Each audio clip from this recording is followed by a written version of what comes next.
Capítulo 361. Inmediatamente después de que los bombarderos estadounidenses despojaron a Corea del Norte de sus garras, Corea del Sur se puso manos a la obra. Los dos países habían estado preparados para la reanudación de las hostilidades durante décadas y sus capacidades eran aproximadamente iguales. Lamentablemente para Corea del Norte, sus aliados no lo estaban. China había abandonado a su perro al borde de la carretera, mientras que Estados Unidos parecía ansioso por apoyar a sus amigos en Corea.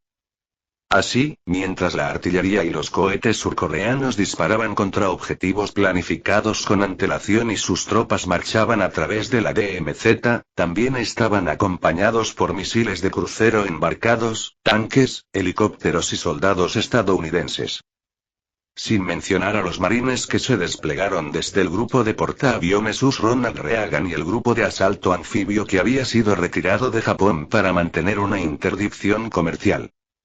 La asediada y descuidada Fuerza Aérea de Corea del Norte estaba al borde de la resurrección gracias a su comercio con Eden, pero todo ese progreso resultó ser en vano ya que todo lo que pudiera usarse como pista de aterrizaje quedó paralizado por el bombardeo sostenido de lo que parecía el país entero. Aunque su defensa aérea logró derribar algunos de los misiles y cohetes, lo que detuvieron fue como una gota de agua en un océano y la destrucción continuó a buen ritmo. Las fuerzas norcoreanas a lo largo de la DMZ no tenían ni idea de que el contraataque había comenzado.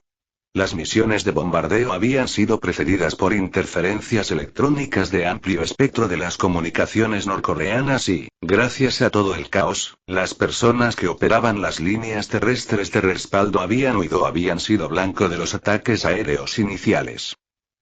Pronto notaron la incursión surcoreana y comenzaron a contraatacar, pero debido a las pérdidas iniciales y al reciente redespliegue hacia las costas, solo quedaba alrededor de la mitad de su inicialmente poderosa capacidad de artillería y cohetes. Aún así lo dieron todo, disparando a sus objetivos preparados, pero con la orden del gobierno de Corea del Sur de que sus ciudadanos buscaran refugio en los búnkeres subterráneos, la pérdida de vidas fue severamente limitada. Especialmente teniendo en cuenta la defensa aérea surcoreana no degradada y las capacidades de las fuerzas estadounidenses, que estaban bien equipadas con cosas como lanzadores de misiles Patriot y cañones antiaéreos que podían, en caso necesario, llenar el cielo con fuego antiaéreo y munición para interceptar rondas de artillería y confundir cohetes. Aún así, las alarmas sonaban en las calles casi desiertas de todas las ciudades al alcance de las baterías norcoreanas y todos los televisores del país tenían emisiones de emergencia en todos los canales repitiendo un mensaje una y otra vez. Evacuar a los búnkeres y refugiarse en el lugar. Aunque fueron inútiles a la hora de adquirir soluciones de disparo en los aviones furtivos, la Fuerza Aérea prácticamente había quemado sus radares ULF, Ultra Low Frequency, que rastreaban cada retorno, sin importar lo insignificante que fuera, y de la misma manera que incluso un gato ciego puede atrapar un ratón ocasional, afortunadamente habían descubierto el rastro de un solo bombardero B-2. Los pocos aviones que Corea del Norte tenía que aún eran capaces de volar y tenían una pista desde donde despegar habían recibido órdenes de interceptar al bombardero descubierto con la esperanza de que al menos pudieran derribar una cosa. Así, dos aviones norcoreanos ignoraban todo lo demás y volaban tan rápido como podían tras el único bombardero que quedaba en el espacio aéreo norcoreano. Se había emitido un aviso de que lo estaban rastreando en dirección al gran monumento de la colina Mansu en Pyongyang y era absolutamente necesario eliminarlo antes de que pudiera destruir el monumento. El complejo monumental estaba formado por 229 figuras, incluidas dos estatuas de bronce de 22 metros de altura de Kim Il-sung y Kim Jong-il, que normalmente serían ignoradas en una campaña de bombardeos. Y era cierto. Aunque el complejo monumental era un objetivo sin valor en una campaña de bombardeos, seguía siendo un objetivo estratégico. Quitarlo sería un golpe emocional tanto para los ciudadanos como para los soldados, y las guerras podrían ganarse o perderse solo por la moral. Justo cuando los dos cazas se acercaban al rango de combate del bombardero aparentemente desprevenido, que ya estaba entrando en el espacio aéreo de Pyongyang, sus sistemas de alerta hicieron sonar una alarma en sus cabinas, alertándolos de que un enemigo los tenía en la mira. Los aviones lanzaron bengalas que iluminaron el cielo detrás de ellos mientras iniciaban maniobras evasivas, pero no podían cambiar de dirección, lo que limitaba la eficacia de las bengalas. Después de todo, su misión era la más importante del ejército norcoreano en ese momento y no debían fallar. Una estruendosa explosión y la onda expansiva resultante se abatieron sobre los afortunados jets, ya que los impactos garantizados se convirtieron en casi fallas gracias a sus bengalas y maniobras evasivas. Pero, por desgracia, las alarmas seguían sonando en sus cabinas y aún no habían visto lo que los estaba atacando. Uno de los pilotos se comunicó por radio con su compañero y le dijo: «Déjamelo a mí». Se detuvo y voló en la dirección de donde habían venido los misiles en un último intento por atraer toda la atención hacia él y permitir que su compañero completara su misión. Pero a pesar de su determinación, sus enormes proyectiles y sus heroicas acciones no le sirvieron de mucho. Unos segundos después, se convirtió en un breve sol en el cielo cuando su intento de evadir el ataque con misiles fracasó y Corea del Norte tenía un avión menos en el cielo. El piloto que quedó no podía abortar su misión y disparó desesperadamente cuando se quedó sin bengalas y proyectiles, con la esperanza de tener suerte y derribar el bombardero. Luego se eyectó, justo a tiempo de ver cómo su avión se convertía en una bola de fuego. Mientras descendía por el aire, con la mirada fija en la estela del misil que había lanzado, vio que el bombardero soltaba bengalas y proyectiles. Su misil impactó una de las bengalas y detonó prematuramente. Había fracasado. Segundos después de su fracaso, 4F-A-18 Super Hornets pasaron rápidamente debajo de él y fueron los únicos testigos de su último acto. Sacó su arma y se disparó, dejando su cadáver flotando en el suelo, todavía atado al asiento eyectable. Los 4 aviones que acababan de derribar la última esperanza de Corea del Norte eran solo uno de los muchos escuadrones que ahora volaban por el espacio aéreo norcoreano como sus homónimos, los avispones furiosos. A estas alturas, casi toda la dotación de aviones de Luz Ronald Reagan estaba en el aire, manteniendo la superioridad aérea y eliminando objetivos terrestres en todo el país. Acababan de derribar el último avión norcoreano y solo se había disparado un misil contra ellos. El que acababa de fallar en derribar el B-2 en una misión para devastar el complejo monumental en la cima de la colina Mansú. Los medios aéreos estadounidenses no estaban solos, sino que se les había sumado la propia Fuerza Aérea de Corea del Sur. Después de todo, sería extraño que los que habían sido atacados se quedaran de brazos cruzados y permitieran que sus aliados hicieran todo el trabajo por ellos. Ni siquiera media hora después de haber logrado la superioridad aérea, la defensa aérea de Corea del Norte había sido completamente eliminada. Y junto con eso llegaron los B-52 Stratofortress, que se pavonearon por la DMZ cargados con bombas de 500 y 1000 libras en una misión para eliminar cualquier objetivo terrestre de importancia militar.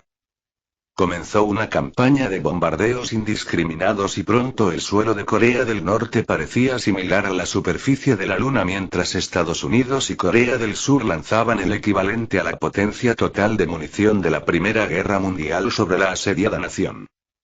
Capítulo 362.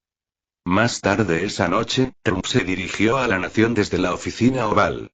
Fue un discurso bastante tardío, debido a la necesidad de retrasarlo para que los ataques aéreos iniciales se llevaran a cabo sin oposición.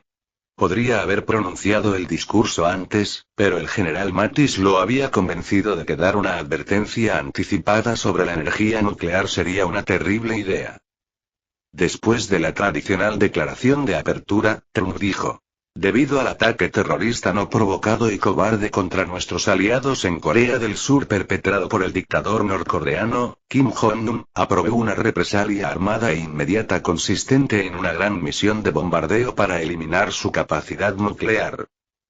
Hace 30 minutos, Corea del Norte ya no es una potencia nuclear, dijo sonriendo satisfecha a la cámara, pensando que eso tranquilizaría a los ciudadanos y les diría que no habría posibilidad de una guerra nuclear. Después de eso, continuó su discurso, vilipendiando a Corea del Norte y tildándolos de terroristas. Juró que perseguiría hasta los confines de la Tierra a los autores del ataque que causó cientos de miles de víctimas civiles y que cumpliría con la responsabilidad de Estados Unidos de vigilar el mundo y apoyar y defender a sus aliados en Corea del Sur. Y para cumplir esta misión, he ordenado a nuestras fuerzas en Corea del Sur y Japón que crucen la zona desmilitarizada de Corea junto con las fuerzas de Corea del Sur para eliminar al gobierno rebelde de los terroristas norcoreanos. Después de mencionar eso, hizo una pausa y luego continuó. Durante nuestra investigación del ataque inicial, descubrimos una verdad inquietante. Corea del Norte no actuó sola. Recibieron la ayuda del gobierno de Eden. Mientras continuaba su discurso, la gente se sorprendió. Con apenas unas pocas palabras, había manchado a Eden y a Corea del Norte con el mismo pincel y los había incluido en la próxima contraofensiva estadounidense, eliminando así la necesidad de declararles la guerra individualmente. A primera hora de la mañana siguiente, en Estados Unidos se supo que China también había llevado a cabo una investigación por su cuenta sobre el derribo de 4 de sus aviones mientras realizaban patrullas rutinarias sobre el territorio continental chino. La investigación había revelado que quienes los habían derribado también eran de Eden. Dado que los aviones de Edenian habían obtenido permiso de Taiwán para operar, China lanzó un ultimátum a ambos países. O se rendían y pagaban reparaciones en un plazo de 12 horas, o China respondería con lo que describieron como una fuerza abrumadora, ya que consideraban que existía un estado de guerra entre China y los dos beligerantes. Mientras todo esto sucedía, Rusia había iniciado silenciosamente sus ejercicios militares especiales en Ucrania. Fue una invasión en todo, menos en el nombre, respaldada por el poderío de la nación rusa en su totalidad. El hecho de que ocurriera al mismo tiempo que la invasión estadounidense de Corea del Norte y el ultimátum lanzado por China fue solo una coincidencia. El caos finalmente había estallado, y Eden, quien fue arrastrado por los tratados, al menos en la superficie, había sido pintado como el villano y todos sabían que el país incipiente pronto sería borrado del mapa por los ejércitos mucho más superiores de dos superpotencias mundiales. Tras bastidores, todo giraba en torno a la codicia y el ansia de poder de personas que tenían más dinero y poder del que podrían utilizar en 3 vidas.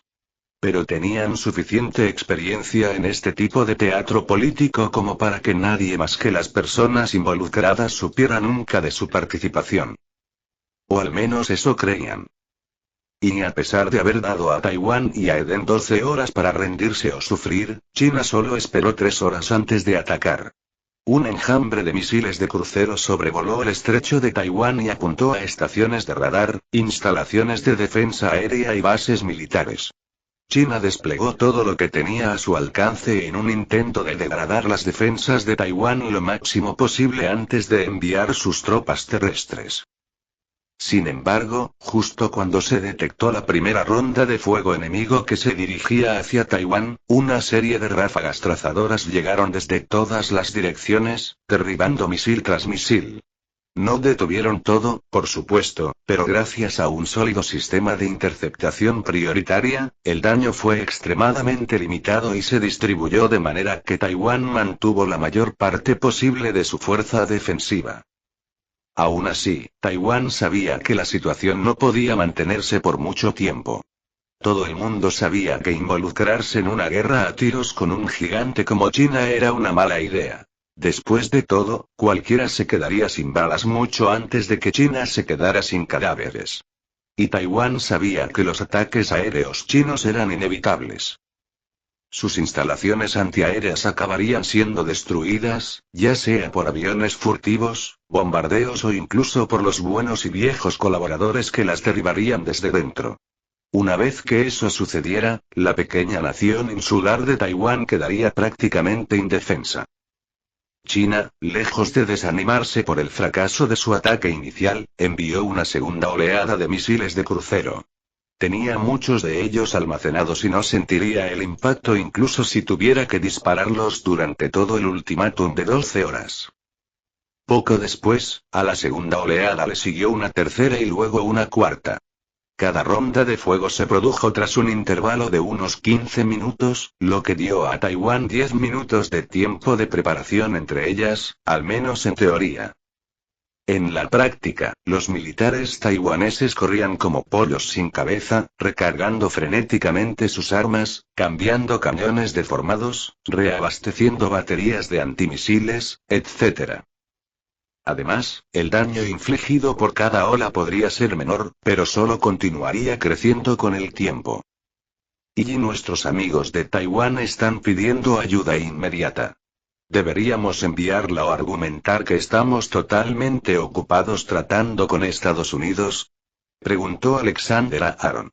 Había informado de la solicitud en el momento en que la recibió, y también señaló que habían firmado un tratado de defensa mutua durante la visita diplomática una semana antes. Por supuesto que los ayudaremos. Les diremos que cumpliremos con nuestras obligaciones en virtud del tratado, pero que necesitamos todas nuestras fuerzas para enfrentar a Estados Unidos, por lo que nuestra ayuda será de largo alcance.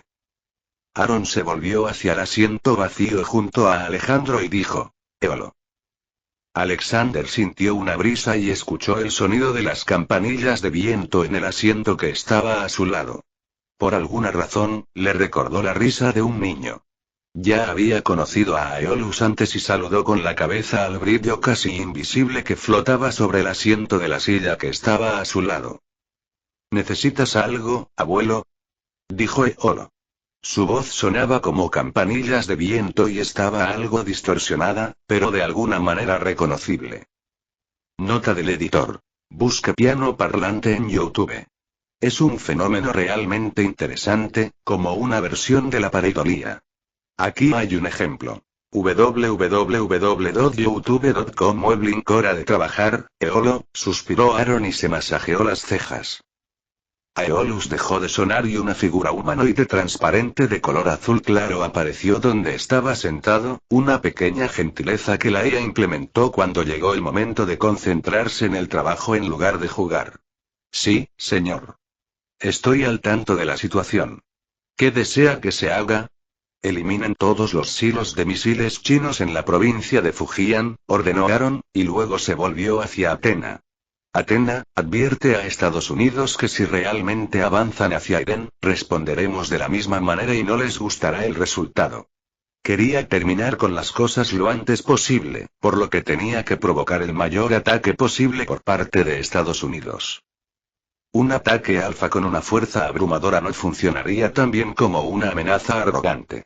Una fuerza abrumadora los haría cautelosos, pero una amenaza como esa los volvería locos, y locos es exactamente lo que necesitaba que estuvieran. Después de todo, una buena paliza salvaría más vidas a largo plazo, y los recursos humanos seguían siendo recursos. Sí, señor, respondió Aeolo, luego su figura parpadeó en el equivalente a un parpadeo. Los pájaros están en el aire. Mensaje entregado, señor, dijo Athena, y luego la sala de reuniones cambió. Alexander, Aaron y la CIA en la reunión ahora parecían estar flotando en el aire sobre el grupo de trabajo de Edenian, que había sido retirado de su deber de escolta presidencial y desviado a la asediada Taiwán. ¿Le informaste a Taiwán, verdad?, le preguntó Aaron a Alexander. Sí, mi asistente envió la notificación en el momento en que usted tomó la decisión. Bien. Aaron se volvió hacia Poseidón y le preguntó: ¿estamos dentro del alcance? Sí. Poseidón asintió. Lancen un ataque de saturación a lo largo de toda la costa de la provincia de Fujian. ¿China quiere una respuesta a su ultimátum? Bien. Démosles una. Capítulo 363. Toda la flota de Edenian se detuvo a un par de cientos de millas al sureste de Taiwán y todos los barcos se dirigieron a los cuarteles generales. Las luces rojas destellaron en cada compartimento y pasillo mientras sonaba un mensaje de alerta que se repetía para que todos los marineros del Poseidón fueran a cubierta y se prepararan para los lanzamientos verticales. Menos de 2 minutos después, el mensaje de alerta cesó cuando todos los departamentos de la flota informaron que estaban listos, y solo quedaron encendidas las luces intermitentes. Después de eso, los tubos de lanzamiento de los sistemas de lanzamiento vertical de los cruceros de misiles de la clase Thor abrieron sus escotillas superiores, revelando fila tras fila de lápices prohibidos. Otro anuncio automático sonó por los altavoces. VLS disparando en 3, 2, 1. Disparo. Con un ruido sordo, la línea de flotación de todos los barcos lanzamisiles se elevó 2 pies debido al gas comprimido que expulsó decenas de misiles de crucero de cada barco. Luego, con un poderoso rugido, los motores de cohetes de cada misil se encendieron y las aletas de guía se activaron, cambiando los misiles de orientación vertical a horizontal en un corto arco parabólico. La primera oleada de misiles se dirigía a la costa de Fujian, China, donde arruinarían la vida de muchas personas. Después de que se lanzaron todos los misiles listos, las impresoras atómicas en la parte inferior de los tubos del VLS cobraron vida e imprimieron la segunda oleada. Pronto, todos los misiles gastados fueron reemplazados y el proceso de lanzamiento se repitió. Luego se repitió una y otra vez. En total se lanzaron 5 oleadas de misiles de crucero, lo que suma a aproximadamente 1000 misiles de crucero, más o menos, todos ellos cargados con inteligencias virtuales suicidas que los guiarían el resto del camino hacia su destino después de que todas las oleadas se unieran en un enorme ataque alfa contra China. Si hubiera algo entre los barcos y China, aparte de Taiwán, se llevarían el susto de su vida cuando el misil de crucero Alpha pasara sobre sus cabezas. Pero, afortunadamente, no había nadie en la trayectoria de vuelo de los misiles. Los ciudadanos de Taiwán podrían llevarse un susto al ver la densa andanada de misiles, pero sería algo momentáneo. El gobierno de Taiwán, por otra parte, ya había sido informado de la huelga de antemano. Los satélites, por otra parte, detectarían fácilmente la anomalía. No se podía ocultar a los sensores visuales, por lo que Eden ni siquiera lo intentaría. Lo máximo que hicieron para evitar la detección de sus misiles fue aplicar una pintura que absorbiera el radar en el exterior, dándoles la apariencia de un pequeño pájaro si un radar llegara a detectar uno. Dicho esto, los misiles de crucero volaban debajo del suelo, es decir, por debajo de la altura que los radares de largo alcance escaneaban, por lo que su detección por una operación de radar desprevenida todavía era poco probable. Unos minutos más tarde, se lanzó una segunda oleada de unos 1000 misiles, y unos minutos después una tercera. El bombardeo se repitió 5 veces, lo que supuso un total de 6 oleadas de misiles que se dirigían a toda velocidad hacia la costa de la provincia china de Fujian. Y unos 20 minutos después de que se lanzara la primera oleada de misiles, esta cruzó el rango de detección de Taiwán. Un operador de radar confundido se inclinó hacia adelante en su silla y golpeó la parte superior de la pantalla de su radar en un asombroso ejemplo de soporte técnico cavernícola para solucionar problemas, ya que todo el cuadrante sureste había cambiado casi por completo de color debido a la densa bandada de pájaros. Apagó y encendió la pantalla y cuando volvió a encenderse, la anomalía había desaparecido. No le preocupó demasiado y continuó con sus asuntos hasta que, unos minutos después, el problema se repitió. Pero no importó, así que simplemente lo anotó en su registro de mantenimiento para que se le hiciera el mantenimiento y cambió a otra estación de monitoreo que estaba a su lado. Cuando los misiles ingresaron al espacio aéreo taiwanés, sus sistemas de guía se activaron y los separaron en grupos de 5 a 10 misiles, que se dividieron y se dirigieron a diferentes destinos finales. Luego desaparecieron completamente del radar después de pasar sobre el noroeste de Taiwán, pero pronto, enormes explosiones comenzaron a resonar a través del estrecho de Taiwán cuando los misiles encontraron sus destinos finales. Había que decir que los misiles de crucero de Edenian eran simplemente versiones mejoradas de sus ya devastadores THAAD Direction Removers, y cada uno de ellos estaba a la par de un MOAB estadounidense, Massive Ordnance Air Blast, o Motor Fall Bombs, como los llamaban cariñosamente los adictos a las explosiones. De este modo, cada uno de los misiles de crucero que explotaron creó una enorme nube en forma de hongo causada por el equivalente a 11 toneladas de TNT, sin contar los impactos en depósitos de munición en centros logísticos costeros. Allí, los misiles provocaron explosiones secundarias, que en última instancia ayudaron a la terraformación accidental que estaba llevando a cabo Eden al remodelar la costa del sudeste de China.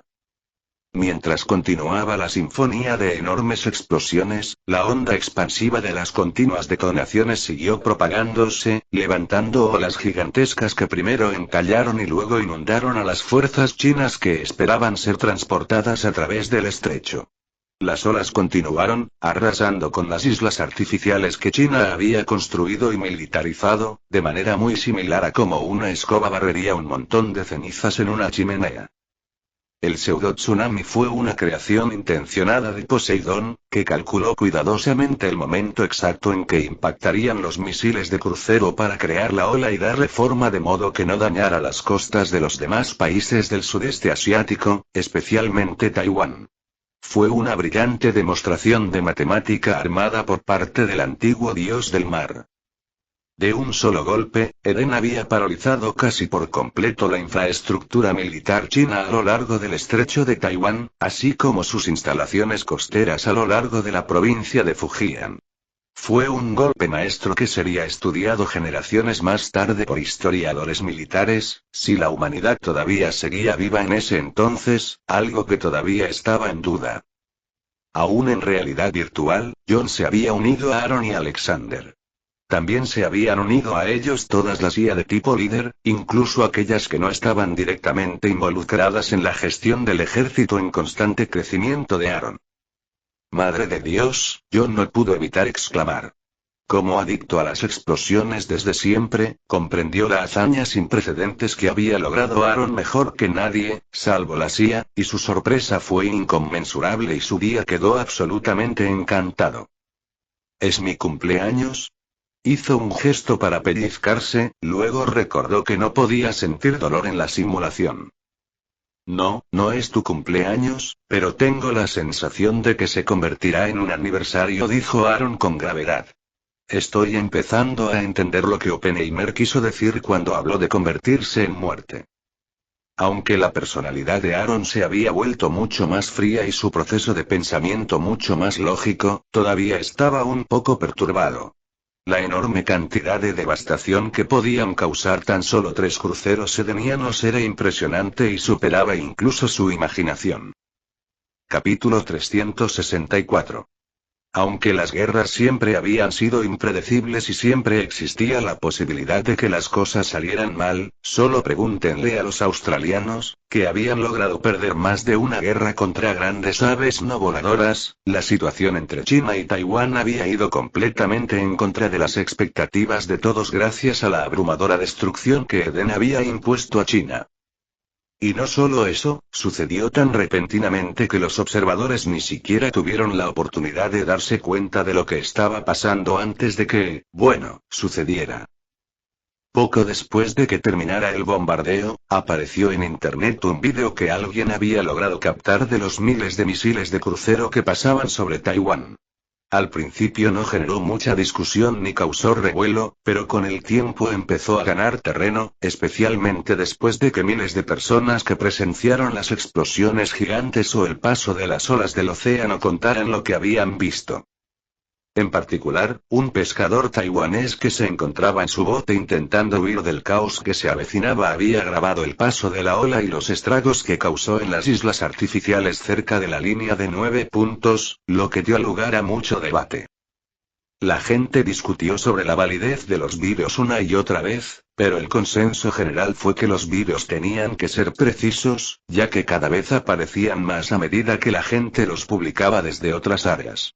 Un vídeo de misiles de crucero se convirtió en 6, luego en 20, luego en cientos y, finalmente, miles de internautas taiwaneses habían publicado vídeos de los misiles.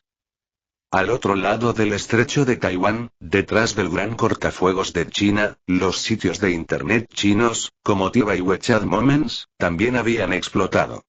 QQ Messenger y WeChat estaban prácticamente en llamas y la gente entró en pánico y se preguntó qué eran las explosiones en Fujian. Y no se limitó solo a la destrucción costera y la terraformación accidental. Aeolus también había dirigido ataques aéreos contra todos los silos de misiles dispersos por toda la provincia, algunos de los cuales todavía estaban en progreso. Era raro que un mismo acontecimiento se apoderara tanto de Internet en China como de Internet en todo el mundo, y todo el mundo se hacía la misma pregunta. ¿Cómo? ¿Cómo habían logrado los misiles y los bombarderos evadir tan fácilmente los sistemas de defensa aérea chinos? Los bombarderos y escoltas chinos que habían despegado después de que se cargaran los transportes se vieron obligados a regresar para contrarrestar los ataques aéreos que estaban destruyendo un silo tras otro en el continente. Pero ni siquiera los cazas chinos más avanzados pudieron vislumbrar siquiera los bombarderos edénicos que llevaban a cabo la misión en Fujian. De todos modos, eso no importaría, ya que incluso el avión más pesado de Edenia estaba muy por delante de todo lo que tenían los chinos en términos de velocidad máxima, velocidad de crucero y techos operativos. Junto con el hecho de que la costa de la provincia de Fujian había sido recientemente desaparecida del mapa, la Fuerza Aérea China también había sido retirada del conflicto con Taiwán, al menos por ahora. En línea, la respuesta de China al pánico que se apoderó de sus internautas fue aumentar la fuerza del gran cortafuegos y ordenar a su oficina de seguridad de Internet que trabajara horas extra para eliminar cualquier publicación que mencionara los recientes ataques en Fujian. La ofensiva comenzó con la limitación de la velocidad de Internet y la adición de nuevos términos a la lista negra de Baidu, Sogou, Aosuo y Shenma, los principales motores de búsqueda de China tanto para computadoras como para dispositivos móviles. Sin embargo, poco después todo quedó en completo silencio en Internet en China. Todas las operaciones en línea se detuvieron, como si Internet se hubiera congelado por completo. Al principio, la gente pensó que se trataba de la censura habitual, pero pronto se dieron cuenta de que esto era diferente a lo que ocurría antes. Antes, por muy estrictos que fueran los censores, podían seguir usando Internet sin problemas, pero ahora no podían hacer absolutamente nada en línea. El bloqueo actual fue obra de Nova, a quien se le había encomendado la tarea de expulsar a China de la aldea global construida por la Internet moderna. Pero no se detuvo allí.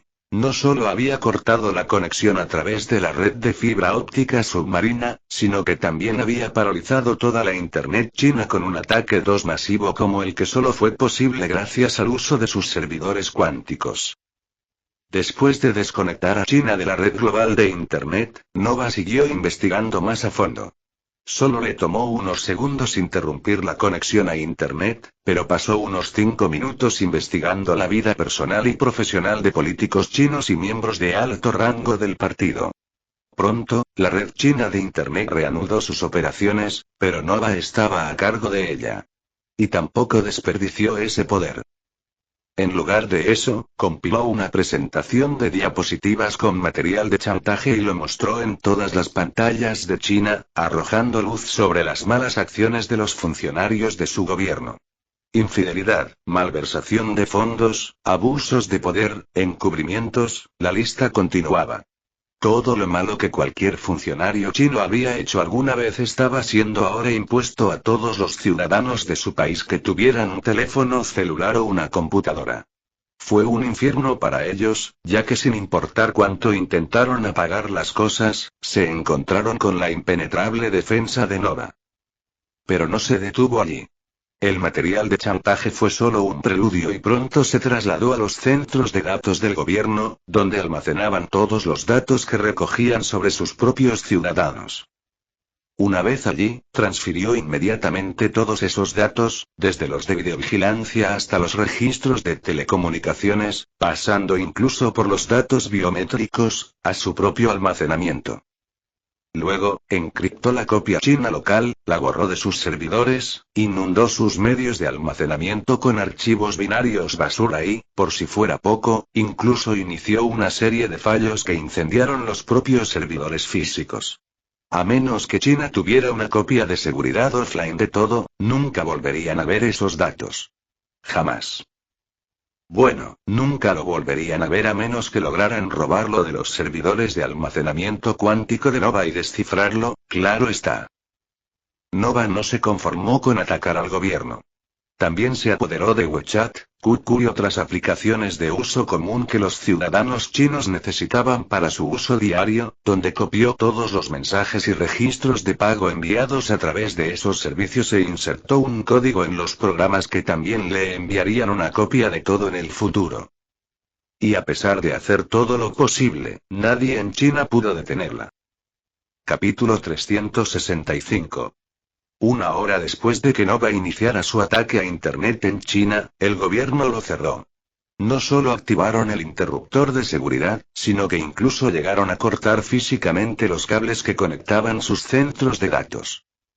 A pesar de todos los estragos que había causado, Nova no intentó atacar los sistemas de infraestructura civil.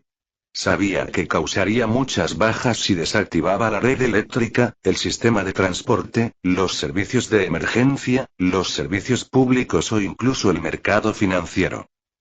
Aunque hubo algunos daños colaterales en el mercado, ya que congelar el sistema seguía siendo costoso, fue lo más limitado que pudo hacer.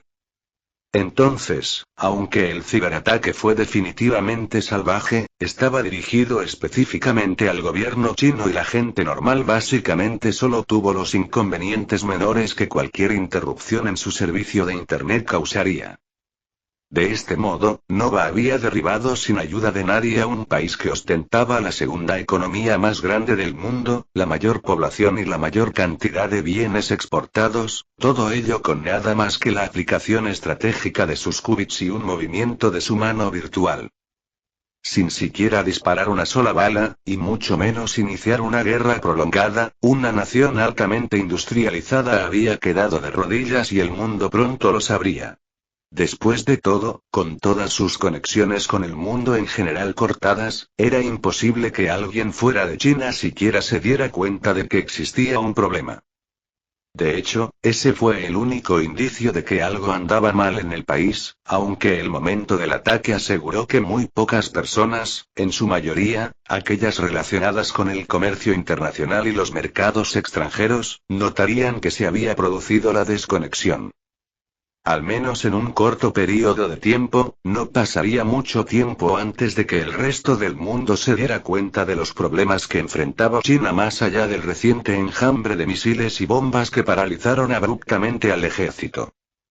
El gobierno chino se vio obligado a implementar un toque de queda en todo el país mientras luchaba por recuperarse, utilizando todo el poder que tenía en un intento desesperado por recuperarse del brutal ataque. Afortunadamente, Nova no hubiera atacado su sector energético, o habría quedado paralizado y millones, si no decenas o cientos de millones, de sus ciudadanos habrían muerto. ¿Y cuál es el alcance de los daños?, preguntó Xi Jinping. Había notado que todos los monitores de computadora que estaban cerca de él mostraban una imagen burlona de un determinado animal antropomórfico ficticio que a menudo se usaba para burlarse de él. Peor aún, la imagen solo aparecía cuando él era el único que miraba una pantalla en particular, lo que demostraba que quien estaba detrás del ataque a su Internet lo estaba seleccionando para recibir atención individual, y estaba demostrando ser una distracción muy efectiva y evitando que prestara plena atención a los ataques en curso en Fujian. Aún lo estamos evaluando, ya que el ataque deshabilitó todas las redes que teníamos y nos obligó a depender de la verificación física cara a cara en lugar de los diagnósticos de red, informó el director de la Oficina de Seguridad de Internet.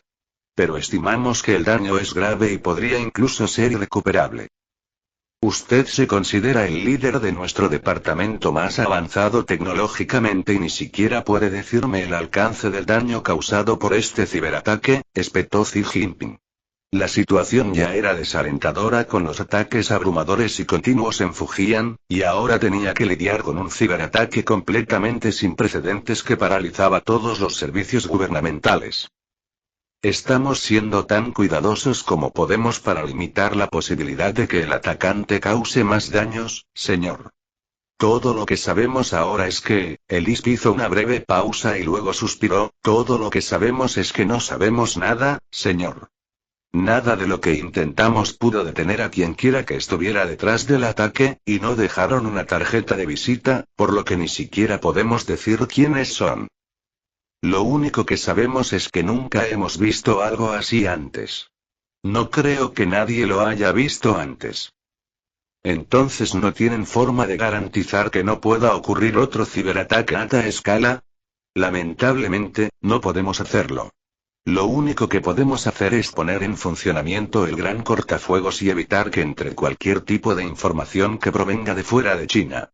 En teoría, eso debería evitar que se repita este ataque, ya que nadie cree que se haya originado en China. El mayor problema es que no podremos interactuar con el resto del mundo.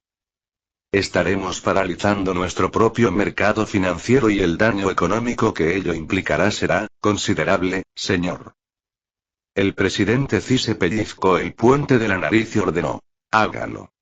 Tampoco podemos permitir que el resto del mundo sepa sobre este ataque, así que hagan lo que sea necesario para que todo vuelva a ser como antes. Borren todo lo que se mencionó al respecto y agreguen todos los términos a la lista negra. Señor, eso es imposible. No podemos utilizar nuestras copias de seguridad, ya que el atacante cifró algunas de ellas y borró otras. Incluso prendió fuego a nuestros centros de datos después de desactivar los sistemas de extinción de incendios.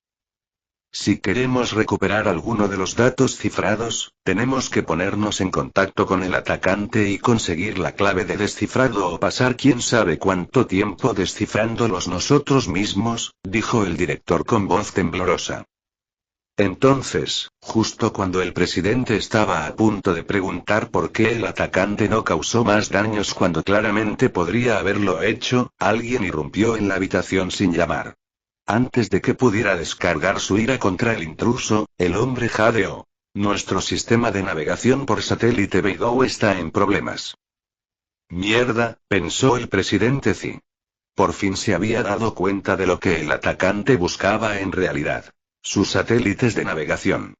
Todo lo demás no era más que una enorme cortina de humo. Mientras estábamos concentrados en los sitios web y servidores, ellos usaron la distracción para tomar el control de nuestros satélites de navegación.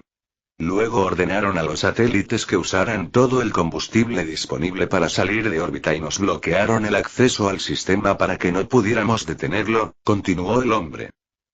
30 satélites que habían costado miles de millones de dólares en desarrollar y enviar al espacio, reemplazando su dependencia de la red GPS estadounidense por la autosuficiencia, iban a ser derribados por el ciberataque sin precedentes. Todo el tiempo invertido en investigación y desarrollo, derribado en cuestión de minutos por un único atacante decidido. Toda su sangre, sudor y lágrimas, perdidos. Así. Y además del coste financiero de reemplazarlos, y mucho menos de lanzarlos, la incapacidad de los dispositivos para utilizar la navegación GPS seguía siendo secundaria. Lo crucial ahora era que los sistemas de orientación de sus misiles y la mayoría de sus armas de distancia de seguridad, y mucho menos toda su maldita armada, habían sido desmantelados. Eso fue un golpe mucho más severo para ellos y sus ambiciones que una mera pérdida económica de la que podrían recuperarse fácilmente si se les daba poco tiempo. ¡Mie! Gritó furioso el presidente, y luego arrojó el vaso de agua que tenía frente a él contra la pared. El sonido del vidrio al romperse reflejó el destrozo de las ambiciones del hombre, que controló a la fuerza su ira para no sufrir un infarto y morir de ira. Capítulo 366. ¿Los satélites que caen chocarán contra algo en su camino? Preguntó el presidente Xi una vez que se calmó después de su arrebato. De acuerdo con su trayectoria, el hombre abrió su computadora portátil y tecleó frenéticamente, abriendo un modelo orbital de los satélites en órbita de los servidores confidenciales de la UIT, se dirigen directamente hacia algunos satélites estadounidenses y rusos. Dio vuelta a la computadora portátil y le mostró el mapa orbital etiquetado al presidente. Eso supone que los estadounidenses y los rusos no ajusten sus satélites para evitar la colisión. ¿Cuánto tiempo pasará hasta la primera colisión? Preguntó el presidente. 1 hora más o menos, señor. ¿Va a informarles para que puedan evitarlo? ¿Por qué haría eso? Se rió Xi Jinping. Podemos usarlo en nuestro beneficio, terminó con una sonrisa siniestra en su rostro. Toda su ira se había disipado cuando se dio cuenta de que no tenía que hacer nada y que los edenianos caerían en una trampa por su cuenta. ¿Qué beneficio, señor? Preguntó el ministro. ¿Cuántos de ellos se van a estrellar? Debido a las distancias y a la mecánica que implica, las probabilidades de colisión son normalmente muy bajas. Pero la forma en que los nuestros se desorbitan parece como si las trayectorias hubieran sido calculadas para provocar colisiones a propósito. Si eso es cierto y no es solo un accidente, destruirán 10 satélites de Rusia y otros 10 de Estados Unidos. Bien, bien, bien. Xi asintió. Estaba emocionado por la noticia. Contacten a las embajadas de Estados Unidos y Rusia. Háganles saber que necesito una conferencia telefónica de emergencia con los presidentes Trump y Putin. Necesitamos organizar una respuesta conjunta que sea lo suficientemente poderosa como para anular los bombardeos de misiles furtivos de Eden. Si no podemos detectar sus misiles, démosles tantas cosas a las que disparar que se queden sin misiles antes de que nos quedemos sin objetivos que darles. En una guerra de desgaste, China nunca temería a nadie. Existe una anécdota popular apócrifa sobre la interacción entre Rusia y China al final de la Segunda Guerra Mundial. Se decía que Joseph Stalin, al final de la guerra, se puso en contacto con el gobierno chino y amenazó con invadirlo con 250.000 tanques rusos. El líder chino se rió y dijo: adelante. Envíen sus tanques, su infantería y sus aviones. Envíenlos todos. Los esperaré en la frontera con campesinos armados con palos y piedras. Se quedarán sin balas y bombas antes de que China se quede sin campesinos. Stalin decidió no invadir y se retractó después de oír eso. Lo mismo se aplicaba hasta el día de hoy, pero China ahora tenía aliados, tanto por conveniencia como por tratados. Entonces, ¿por qué Xi Jinping sufriría todas las pérdidas cuando podía compartir ese sufrimiento con los demás enemigos de Eden? Y tenemos una oportunidad perfecta, padre. Una oportunidad que incluso elimina la necesidad de que intervengamos personalmente y hagamos algo, le informó George Morgan a su padre. Es cierto. Aubrey Morgan se volvió hacia su secretaria y le ordenó: pon al presidente al teléfono. La secretaria de Aubrey sacó el teléfono desechable que usaban cuando necesitaban comunicarse directamente con el presidente Trump y marcó un número de memoria. Ningún número se guardaría jamás en los contactos de su stock de teléfonos desechables confidenciales. Y Aaron estaba en realidad virtual, flotando en el espacio con la Tierra y sus satélites debajo de él. Todos ellos estaban etiquetados y él observaba cómo se desarrollaban los acontecimientos. Ahora la pelota está en tu cancha, así que ¿qué harás? Reflexionó mientras observaba cómo caían los satélites chinos. Algunos de ellos estaban condenados a colisionar con otros, mientras que otros tocarían tierra casualmente en las propiedades de algunos políticos particularmente desagradables. Y uno muy especial apuntaba directamente al complejo de la familia Morgan. Nova apareció cerca de él y le preguntó: ¿crees que los esquivarán? Depende. Si los Morgan hacen algo, al menos 3 satélites estadounidenses serán derribados, suponiendo que los Rothschild no hagan nada. En cuanto a Rusia, están concentrados en sus propios asuntos. Han marchado sobre Kiev y llegarán allí en una semana más o menos, si no sucede nada drástico. Ucrania no puede mantenerse por sí sola, y con el apoyo limitado que le estamos brindando, una semana es el tiempo máximo que pueden demorar su inminente caída. Aaron realmente estaba planeando enfrentarse al mundo entero de una sola vez. Apareció un anciano alto y flacucho, con la espalda encorvada, vestido con una tela de saco hecha jirones y con harapos envueltos alrededor de los pies. Lágrimas silenciosas corrían por su rostro y llevaba un cuenco de arcilla vacío con mellas en el borde y grietas por todas partes. No era otro que Coeus, el guía responsable de la Fundación Coeus. Muchas personas morirán si responden, dijo, lamentando la inminente pérdida de vidas. Era el más amable de los IA y siempre lloraba por las vidas perdidas. Pero, aunque era amable y considerado, no era idiota. Comprendía que el plan de Aaron de convertirse en el enemigo de todo el mundo terminaría con la menor pérdida de vidas posible. Pero mientras Aaron puede pensar en ello en términos más fríos y considerar la pérdida aceptable en términos de recursos humanos, Coeus siempre pensaría las cosas desde el punto de vista de las familias que dejaron atrás las personas que estaban a punto de morir. Será una guerra que acabará con todas las guerras de la Tierra, respondió Aaron. No menospreciaría en absoluto a la IA ni sus creencias, ya que comprendía que la personalidad de Coeus no era tan fría como la del resto de sus hermanos, que habían sido creados para el conflicto, tanto militar como comercial. Y así es como empieza, continuó mientras observaba cómo un satélite chino impactaba contra un satélite GPS estadounidense. La colisión envió millones de fragmentos volando en todas direcciones, destinados a quemarse en la atmósfera o a llenar el rango orbital con más basura espacial peligrosa hasta que escaparan de la gravedad de la Tierra o se asentaran en una órbita regular, como el resto de la basura que rodea al planeta. Capítulo 367. Todavía flotando sobre el mundo, viendo caer los satélites, Aaron se volvió hacia Nova y dijo: activa el protocolo de reemplazo. ¿Está seguro, señor? Sí. Es hora de que Vladimir tome posesión de su cargo. En algún lugar de Ucrania, cerca de la frontera rusa. Vladimir había estado operando como parte de las fuerzas avanzadas, despejando el camino para que las tropas rusas marcharan sobre Kiev.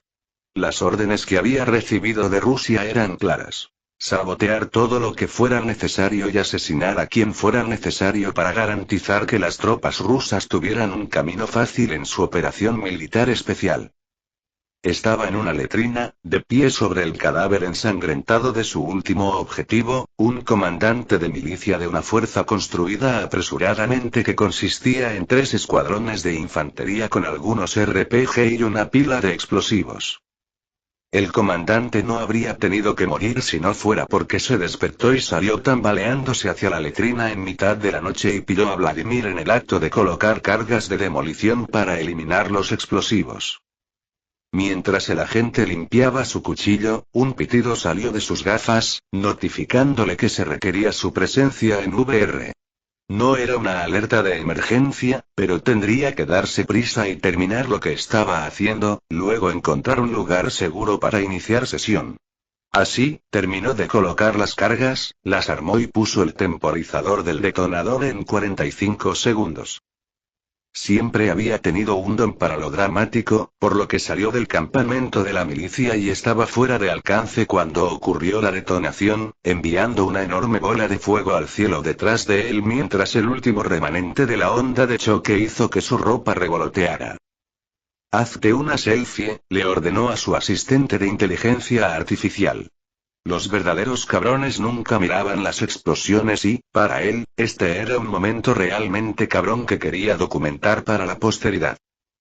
«Sí, señor rey del drama», respondió el asistente.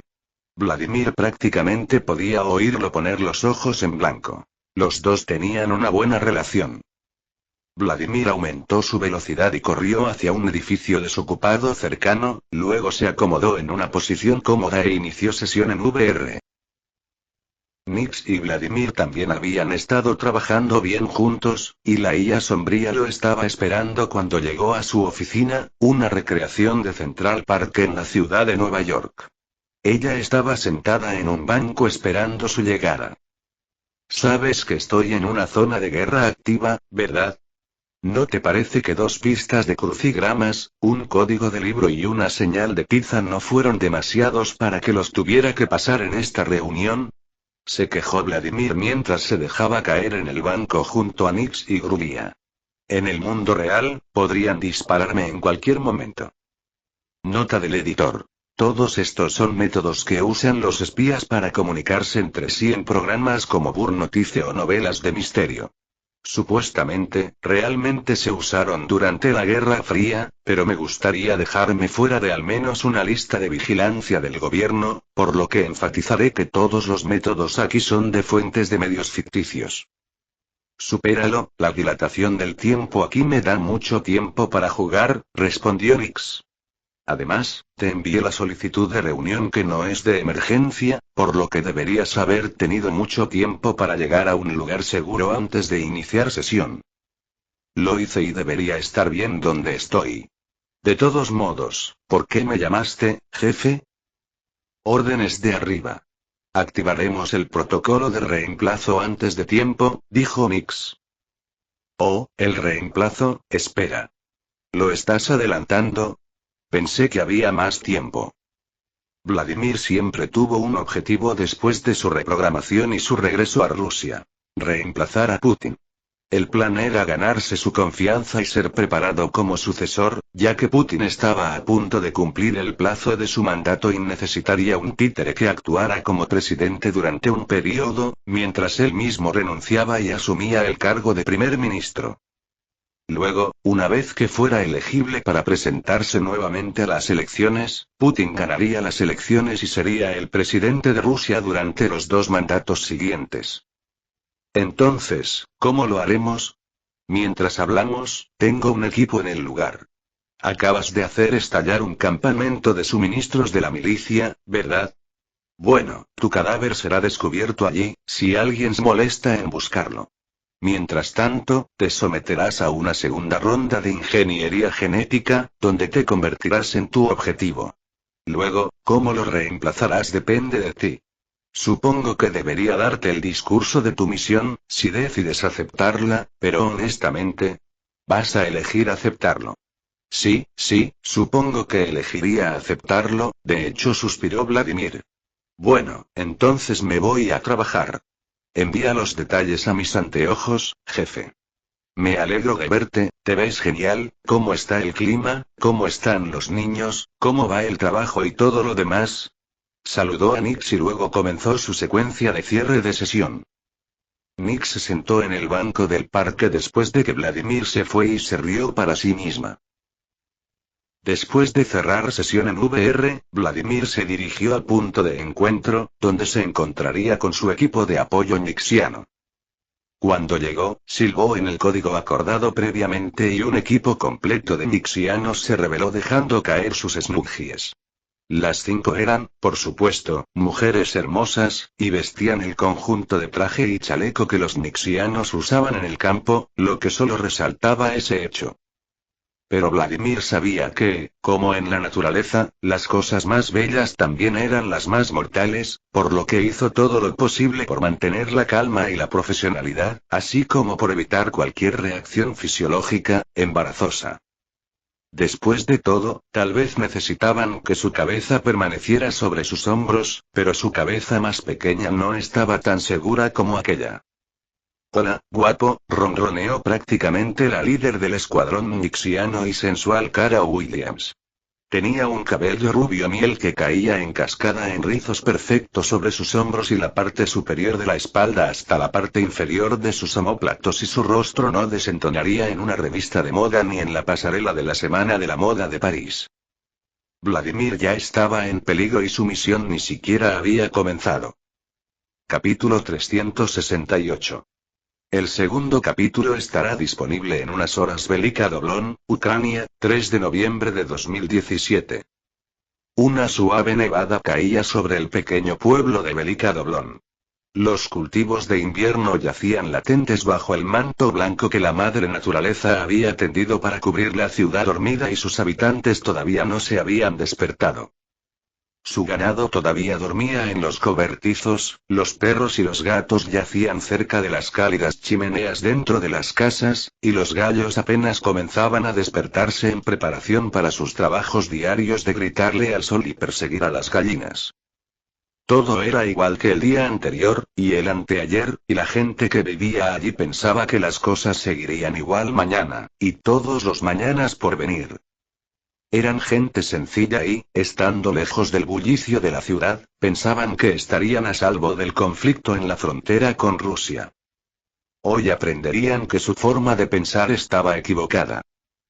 Los aldeanos se despertaron, no por el sonido de los gallos, sino por el de los ladridos de los perros y el crujido de las botas en la nieve, con el sonido de los motores diésel rugientes y las orugas chirriantes de los tanques como telón de fondo.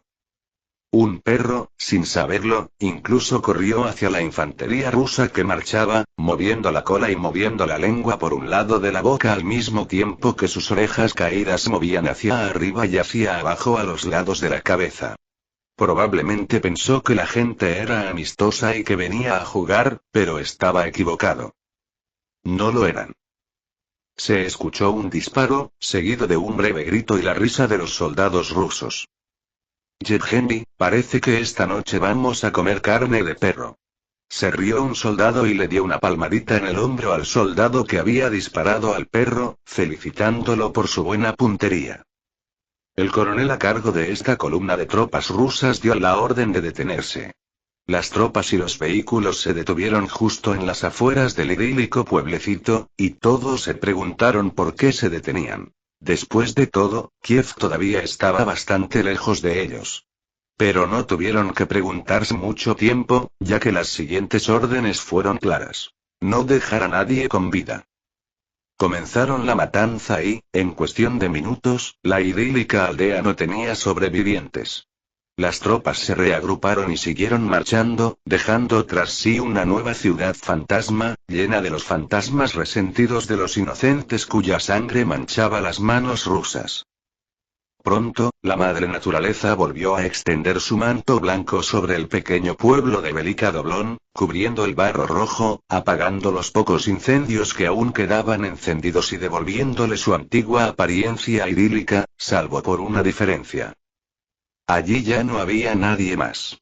Incluso el ganado había sido acorralado y llevado por las tropas logísticas que acompañaban a la columna invasora de tropas rusas.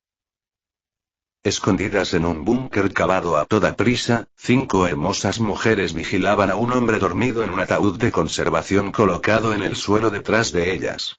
El hombre gemía, se retorcía y daba vueltas mientras su carne se retorcía como si hubieran plantado gusanos y serpientes vivas debajo y sus huesos crujían y gemían.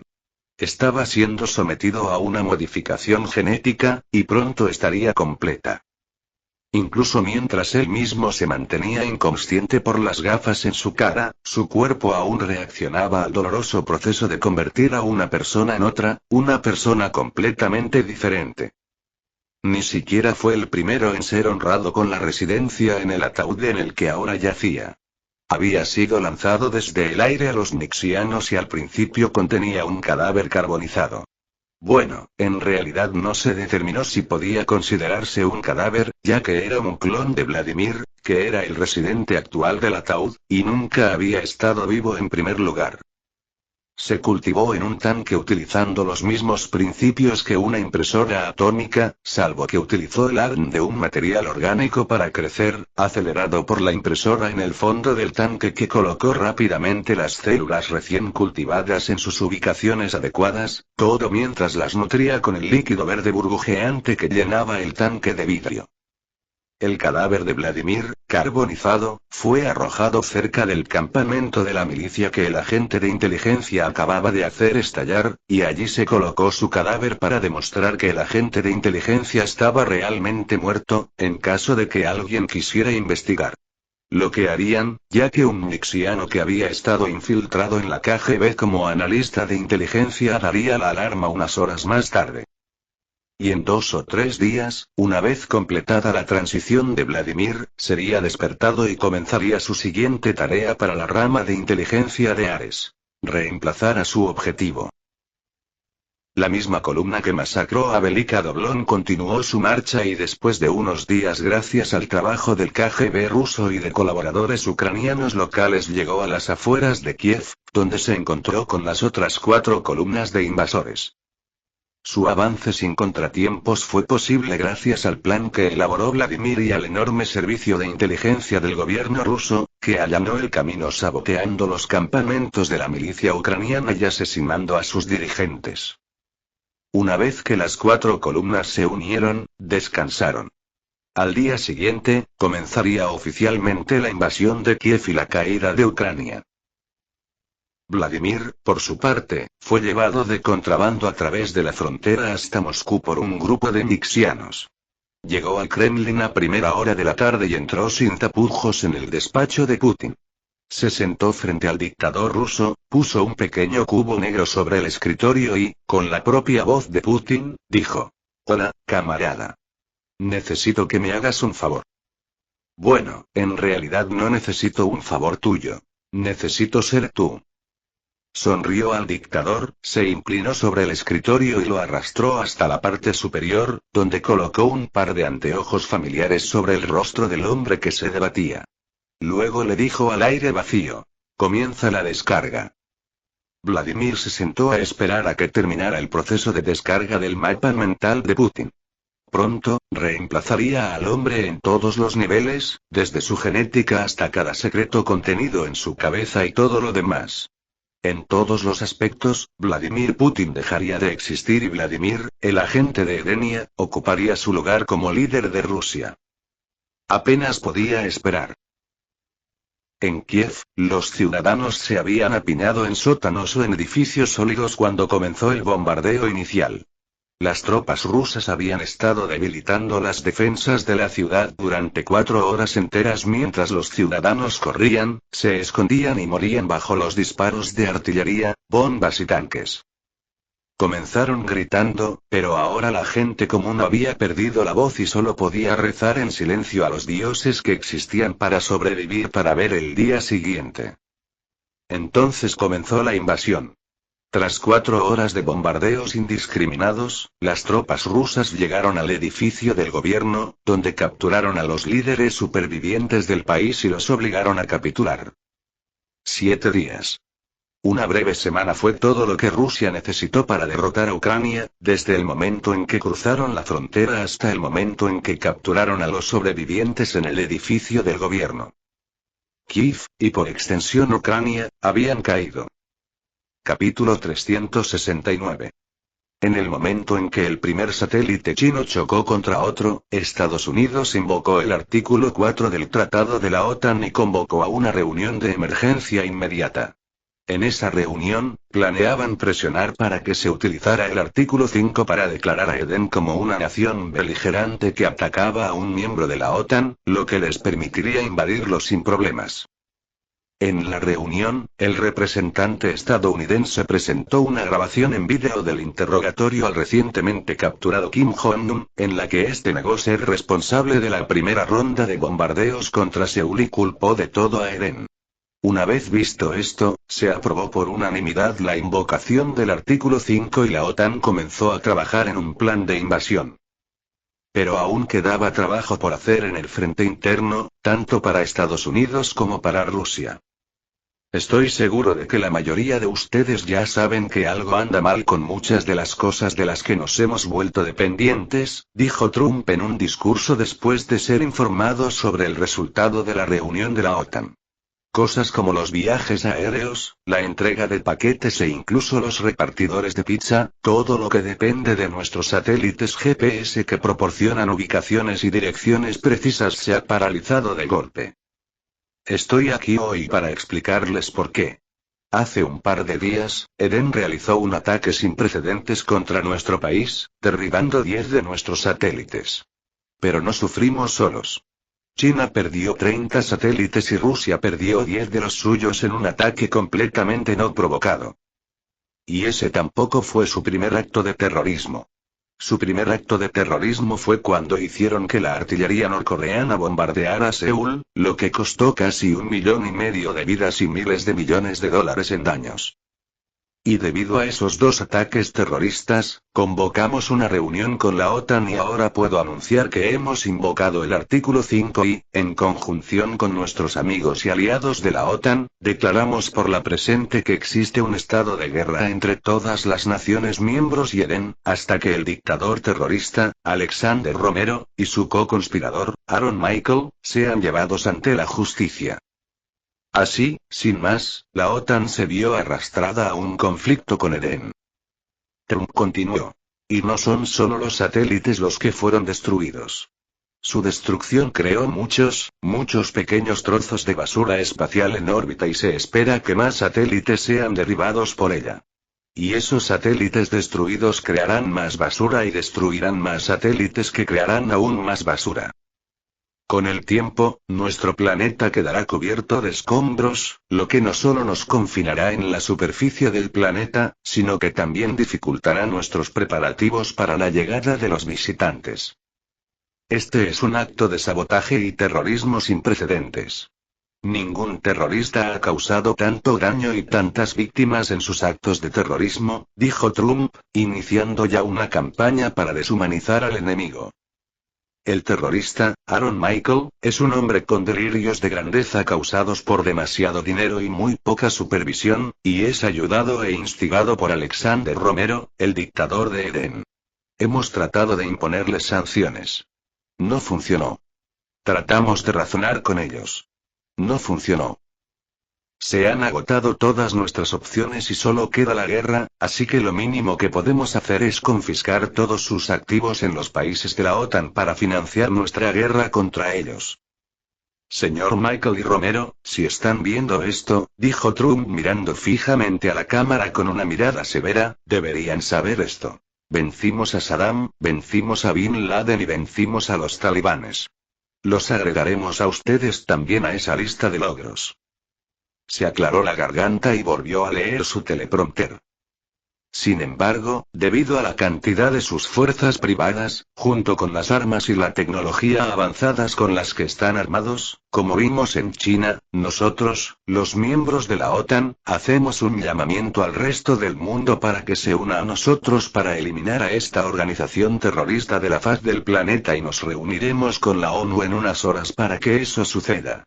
Los Morgan, y por extensión, su presidente títere, estaban obviamente decididos a eliminar a Aaron del campo de juego, ya que era una amenaza directa a sus intereses. Y tras la conferencia de prensa, se celebró una reunión de emergencia del Consejo de Seguridad de la ONU, cuyo único objetivo era declarar a Aaron terrorista y a Alexander dictador, confiscando así sus bienes por suponer un peligro claro y presente para el mundo. La reunión transcurrió con rapidez y los asistentes apenas dedicaron 30 minutos a debatir antes de pasar inmediatamente a votar la resolución resultante. La resolución se aprobó por unanimidad, y cada miembro tuvo sus propias razones para emitir su voto junto con los miembros permanentes. Algunos de ellos eran miembros de los bloques de poder de los 5 grandes, otros fueron coaccionados o sobornados, y algunos fueron directamente amenazados, pero una razón era una razón y todos tenían una. Se hizo un anuncio, e inmediatamente después, los países comenzaron a planificar unirse al esfuerzo para acabar con el nuevo terrorista de clase mundial. Y en Edén, las cosas eran básicamente iguales, pero por una razón diferente.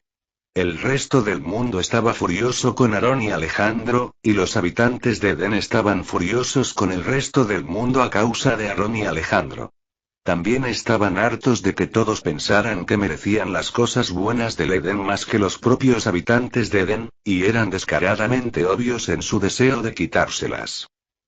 El amado presidente de Edén, junto con el hombre de negocios que había sido fundamental para mejorar y enriquecer sus vidas, ahora eran llamados terroristas y tratados como enemigos del mundo entero. Mientras tanto, los habitantes de Edén sabían la diferencia. Su país, asolado por la decadencia moral y la podredumbre de su gobierno, se había salvado gracias a los esfuerzos de los 2 hombres a los que ahora se calificaba de terroristas y dictadores. Casi todos los ciudadanos del país sabían que lo que se decía sobre sus benefactores era una mentira descarada. Y a pesar de tener literalmente a todo el mundo en su contra, ninguno de ellos protestó. Ninguno de ellos exigió la dimisión del presidente y ninguno de ellos ridiculizó al empresario rico y filántropo al que amaban.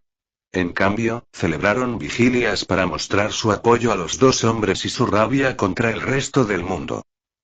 ¿Y realmente hace falta un enemigo común para unir a la humanidad?, se burló Aaron mientras observaba los anuncios de los distintos países sobre sus intenciones de unirse a la nueva guerra contra el terrorismo.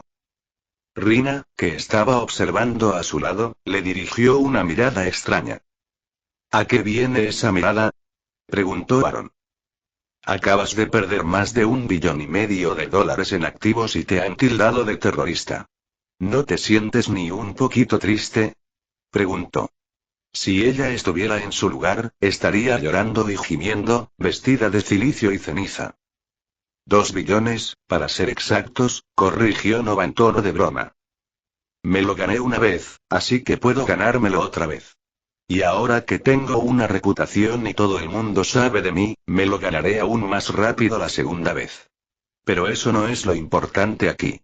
Lo que importa es que mi plan funcionó y que el mundo entero me persigue. Soltó una risa exagerada, que lo hizo parecer un loco. Después de que se le apagara la risa, se aclaró la garganta y se volvió hacia Nova.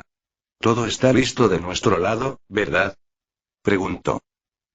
«Sí, todo nuestro personal está listo y esperando órdenes del comando central antes de comenzar», respondió. «Bien. Ahora es el momento de que me dirija al mundo como yo mismo y de que ya no utilice un títere para representarme. No más sombras, no más apoderados, no más portavoces ni voceros. Es hora de ser real», dijo, poniéndose de pie y caminando hacia la puerta para cerrar la sesión de realidad virtual. Capítulo 370. El ministro de Defensa de Edenia anunció una conferencia de prensa programada para esa misma noche, en la que revelarían su respuesta a los recientes acontecimientos. El anuncio tranquilizó a los ciudadanos de Edenia, que comprensiblemente estaban preocupados por la posibilidad de que el mundo entero se uniera para destruir su felicidad. Así consolados, volvieron a sus actividades habituales y esperarían a ver qué tenía que decir su gobierno más tarde. Y el día pasó en un abrir y cerrar de ojos y pronto llegó la hora de la conferencia de prensa. Todos los ciudadanos de Edenia estaban pegados a la pantalla de su televisor e incluso la actividad en Internet se había detenido prácticamente. Las calles estaban despejadas de tráfico y, sin la vitalidad que trae consigo la gente, parecían más bien desoladas. Los negocios estaban vacíos, las oficinas que normalmente tenían ventanas dispersas que iluminaban el cielo nocturno estaban oscuras y los porteros estaban agrupados alrededor de los televisores en los mostradores de recepción de sus edificios en lugar de atender las puertas. Incluso los guardias de seguridad y los oficiales de policía habían dejado de patrullar sus zonas y los trabajadores de los servicios de emergencia en los departamentos de bomberos y ambulancias estaban en sus salas de estar, mirando sin pestañear la imagen fija del podio de la sala de prensa centrada en sus pantallas de televisión. Las únicas personas que no estaban sentadas frente a los televisores esperando el inicio de la rueda de prensa programada eran las que estaban en la sala de prensa y en la sala verde, y los miembros de Ares. Los que participaron en la conferencia de prensa se estaban preparando para ello, y Ares se estaba preparando para la guerra. Un minuto antes de que comenzara la sesión informativa, los medios de comunicación que se encontraban en la sala de prensa se quedaron en silencio y sus conversaciones de fondo se apagaron. Todos volvieron la vista hacia el podio, sabiendo que la reputación del gobierno de Edenia de puntualidad era bien merecida.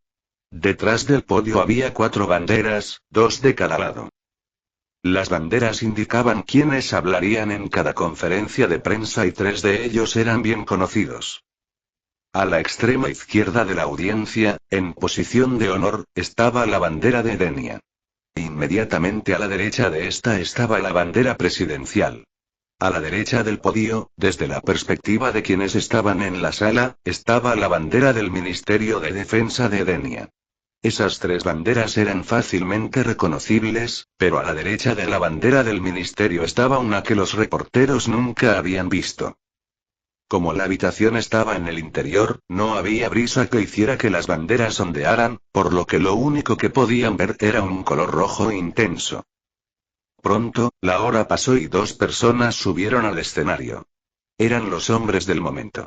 El presidente Alexander Romero, que vestía un elegante traje gris oscuro a medida que denotaba profesionalidad, combinado con una corbata azul marino y una camisa blanca impecable. Y Aaron Michael, que vestía su mejor atuendo de Ares, con 5 estrellas en forma de pentágono en cada hombro. Los dos eran impresionantes juntos. Aaron era alto, con un rostro que parecía esculpido en mármol, cabello negro corto cuidadosamente peinado y ojos azules glaciales, mientras que Alexander era unos centímetros más bajo y su rostro, aún atractivo, mostraba sabiduría y madurez. Ambos hombres parecían sacados de moldes similares, con hombros anchos que se estrechaban hasta la cintura, y caminaban con pasos seguros y medidos con precisión. Alexander subió al podio, mientras Aaron se situó un paso detrás de él y a su izquierda, y la conferencia de prensa comenzó oficialmente. Buenas noches, queridos ciudadanos. Sé que estos últimos días han sido muy estresantes, así que para tranquilizarlos, traje al jefe de nuestro contratista de defensa nacional, el general Aaron Michael, para que hable directamente con ustedes. Alexander hizo un gesto hacia Aaron y luego continuó. General Michael, el escenario es suyo. Por favor, dirígete al pueblo. Dio un paso atrás y hacia la derecha, permitiendo que Aaron subiera al podio y se dirigiera a la nación. Buenas noches.